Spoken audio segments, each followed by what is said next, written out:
Imagine करो कुछ time में आपके एग्जाम्स हों और आपके पास अचानक से एक ऐसी सुपर पावर आ जाए जिसकी मदद से आप अपने पेपर को गैस कर सकते हो। यानी आपको यह पता चल जाए कि आपके पेपर के अंदर किस टाइप के क्वेश्चंस आने वाले हैं, किस टाइप के टॉपिक्स आने वाले हैं। सुन के ऐसा लग रहा है ना किसी मूवी की स्टोरी है, बट ये किसी मूवी की स्टोरी नहीं है। ये चीज करना सच में पॉसिबल है। और ये मैं नहीं बोल रहा हूं, ये बहुत सारे टॉपर्स बोल रहे हैं, जैसे कि यूपीएससी के टॉपर, जेई के टॉपर, नीट के टॉपर, सब एक ही चीज बोलते हैं कि हाँ, हमने भी एग्जाम से पहले कुछ ऐसे हैक्स को यूज करा जिसकी वजह से हमारे एग्जाम के अंदर इतने ज्यादा मार्क्स आए। तो चलिए जानते हैं क्या ये चीज करना सच में पॉसिबल है, क्या अपने एग्जाम को गैस करना सच में पॉसिबल है, और अगर हाँ तो आखिर कैसे। 2 क्वेश्चंस तो हर साल आते ही आते हैं। उस मेहनत का तो कोई सब्स्टिट्यूट नहीं है। So what different you follow? मैंने क्या किया सर इस अटेम्प्ट में?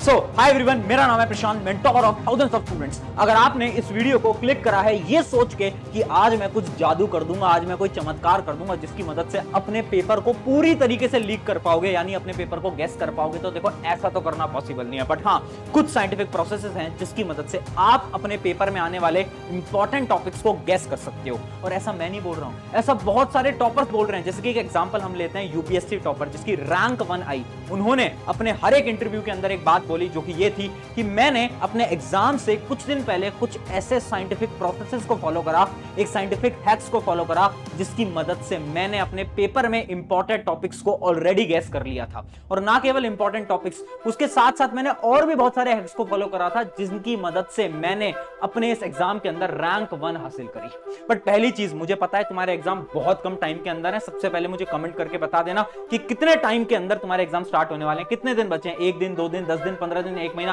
कितना टाइम बचा है, फटाफट से कमेंट करो। अब बढ़ते हैं, एक एक करके प्रोसेसेस के नाम बताता हूं मैं आपको। चलो, पहला जो हमारा प्रोसेस है वो है गेस इंपॉर्टेंट टॉपिक। देखो, वो जो यूपीएससी टॉपर था उसने एक बात बोली कि हमें ना हमारे इंपॉर्टेंट टॉपिक्स के बारे में पता होना चाहिए। और ये जो रूल होता है इसको हम बोलते हैं 80-20 रूल। और मैं इस रूल को बहुत बार अपनी वीडियोस के अंदर बता चुका हूं, बट मैं फिर से आपको शॉर्ट में एक्सप्लेन कर देता हूं। 80-20 रूल क्या होता है? 80-20 रूल ये बोलता है कि हर एक एग्जाम में, चाहे कोई भी एग्जाम हो, इंडिया का, इंडिया से बाहर का एग्जाम हो, कोई भी एग्जाम हो, उसका जो सिलेबस होता है ना, उसमें से 20% सिलेबस ऐसा होता है जिसमें से कि 80% मार्क्स का पेपर आ रहा होता है। यानी 20% सिलेबस में से 80% मार्क्स आप ला सकते हो।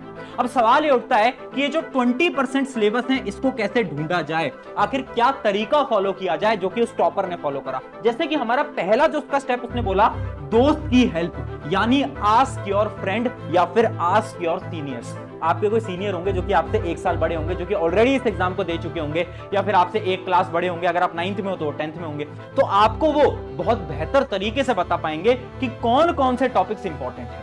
बट बहुत सारे लोगों की प्रॉब्लम है कि दोस्त मदद नहीं करते, सीनियर्स मदद नहीं करते। तो आपका क्या सोल्यूशन है? अब देखो, हम आज के समय पर ऑनलाइन दुनिया के अंदर जी रहे हैं, टेक्नोलॉजी की दुनिया में जी रहे हैं। तो टेक्नोलॉजी की मदद से आप अपने इंपॉर्टेंट टॉपिक खुद ढूंढ सकते हो। कैसे ढूंढ सकते हो? आपने एक शब्द सुना होगा, चैट जीपीटी।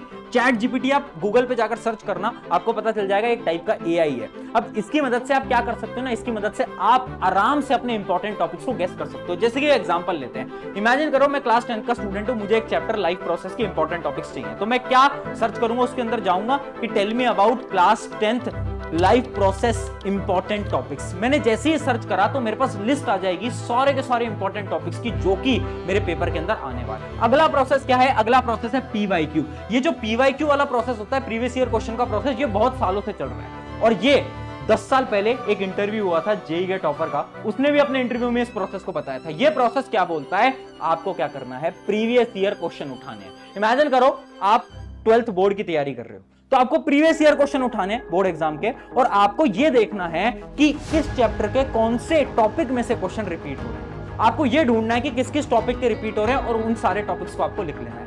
अगर आप केवल वो टॉपिक्स पढ़ोगे ना, तो भी आप 80% मार्क्स बहुत आसानी से ला सकते हो। और यही होता है 80-20 रूल। इसके अलावा एक लास्ट हैक और दे देता हूं मैं इसमें, जो कि मेरा पर्सनल हैक है, जो कि यह है बुक में ज्यादा डिटेल में जो हो। यानी समझना इस बात को, आप किसी बुक से पढ़ते हो, इमेजिन करो आप एनसीईआरटी किताब से पढ़ते हो, कोई भी किताब से पढ़ते हो, तो उस बुक में जिस टॉपिक को ज्यादा एक्सप्लेन किया गया है, यानी मान लो एक टॉपिक को पूरे 1 पेज के अंदर उस टॉपिक को एक्सप्लेन किया गया है, यानी वो टॉपिक बहुत इंपॉर्टेंट है। हाँ, वो बहुत इंपॉर्टेंट है। तो अब हम इन प्रिंसिपल्स की मदद से क्या हमारे इंपॉर्टेंट टॉपिक्स को ढूंढ सकते हैं। आपका जिस भी लेवल का एग्जाम है, आपको बस इंपॉर्टेंट टॉपिक की एक लिस्ट बनानी है। अब कैसे पढ़ना है, क्या हैक्स यूज करें, वो मैं आगे बताऊंगा।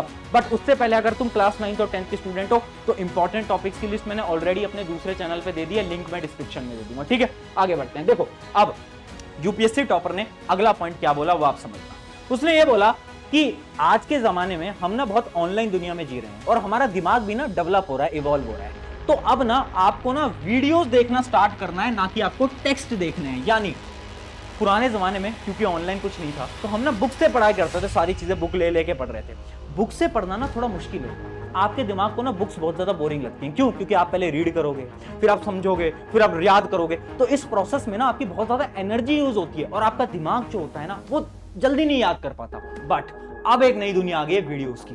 ये जो वीडियो वाला प्रोसेस होता है ना, ये बहुत आसान होता है। क्यों? ये साइंटिफिकली प्रूवन है कि जब हम वीडियो देखते हैं, हमारी आंखें वीडियो देख रही हैं, हम विजुलाइज कर पा रहे हैं, जिससे कि हम बहुत आसानी से चीजों को याद कर पाते हैं। तो इस वजह से आपको क्या करना है, बुक्स के अलावा आपको प्रेफरेंस देनी है वीडियोस को। यानी आप देख सकते हो one shot videos. One shot videos क्या होते हैं? जिसके अंदर पूरा चैप्टर एक बार के अंदर खत्म करा रखा होता है ना। ऐसी आप कुछ वीडियोस देखो। अगर वन शॉट वीडियो नहीं देखनी, मैं एक टेक्निक बता देता हूं। आपके पास इंपॉर्टेंट टॉपिक की लिस्ट आ गई है अभी तक पिछले प्रोसेस से, आपको पता चल गया चैट जीपीटी की मदद से कि इंपॉर्टेंट टॉपिक्स क्या हैं। अब उन एक एक टॉपिक को सर्च कर लो यूट्यूब पे। यूट्यूब पे जाओ और बोल दो ये टॉपिक, उसकी वीडियो सोल्यूशन आ जाएगा, उस वीडियो को देख लो। ठीक है, ये उस टॉपर ने बोला। अब अगली टिप उस टॉपर ने क्या दी, वो ये था डेली प्लानर। उससे एक सवाल पूछा गया कि आप कैसा डेली प्लानर बनाते हो। तो वो जो डेली प्लानर था ना, वो बहुत ज्यादा इंटरेस्टिंग था। हर एक स्टूडेंट क्या गलती करता है ना, वो ये सोचता है कि मैं ना पहले एक चैप्टर पढ़ूंगा। मान लो आपने एक चैप्टर पढ़ा, उसके बाद आप थक गए, बुक बंद कर दी और उसके बाद क्या करा आपने सोचा अब यार थोड़ा 10-15 मिनट ब्रेक ले लेता हूं, बाद में पढ़ाई करूंगा। यही करते हो और फिर उठते हो और क्या करते हो, दूसरा चैप्टर उठाते हो और फिर दूसरा पढ़ने लगते हो। यही करते हो। ये तरीका बहुत बेकार है। क्यों?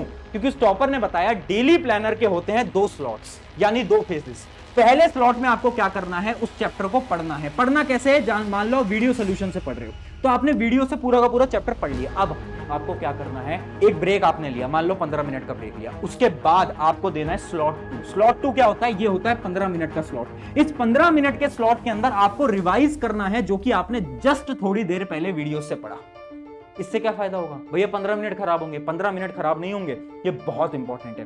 क्यों इंपॉर्टेंट है? क्योंकि ये जो टेक्निक है ना, इसकी मदद से आपकी लॉन्ग टर्म मेमोरी के अंदर सारी चीजें रिटेन हो रही हैं। यानी आपको अब याद करने की जरूरत नहीं है। अगर आप एक बार रिवाइज कर लोगे ना, 15 मिनट के लिए बस रिवाइज कर लो जो आपने पिछले लेक्चर में पढ़ा है, फिर आप कभी नहीं भूलोगे। ट्राई करके देखो। गलती क्या करते हैं ना, हम गलती ये करते हैं कि हम एक चैप्टर पढ़ा, ब्रेक लिया, दूसरा पढ़ा, ब्रेक लिया, तीसरा लिया, ब्रेक कर। हम ये कर रहे हैं। अब एग्जाम हो रहा है हमारे अगला दिन और हमें कुछ भी याद नहीं है। याद इसलिए नहीं है क्योंकि सारी चीजें आपकी शॉर्ट टर्म मेमोरी में तो थी, बट लॉन्ग टर्म मेमोरी में नहीं थी। लॉन्ग टर्म मेमोरी के अंदर डालने के लिए ये प्रोसेस को फॉलो करो। लास्ट के टाइम पे ये प्रोसेस बहुत वर्क करता है और इसकी मदद से आप सच में अपने एग्जाम को हैक कर लोगे, यानी अपने एग्जाम के अंदर बहुत अच्छा स्कोर कर लोगे। अगली टेक्निक की तरफ बढ़ते हैं। अब देखो, बहुत सारे ऐसे स्टूडेंट्स हैं जो कि एक ऐसा एग्जाम दे रहे हैं जिसके अंदर आपको लिखना पड़ता है, जबकि कुछ ऐसे भी स्टूडेंट्स हैं जो कि कुछ ऐसा एग्जाम दे रहे हैं जिसके अंदर एमसीक्यूज आते हैं, और कुछ स्टूडेंट्स ऐसे भी हैं जो कि एक ऐसा एग्जाम दे रहे हैं जिसके अंदर एमसीक्यू भी होंगे, आंसर राइटिंग भी होंगे। तो मैं आपको कुछ हैक्स बता देता हूं, आंसर राइटिंग और एमसीक्यू के हैक्स। क्योंकि वो जो यूपीएससी टॉपर थे ना, उन्होंने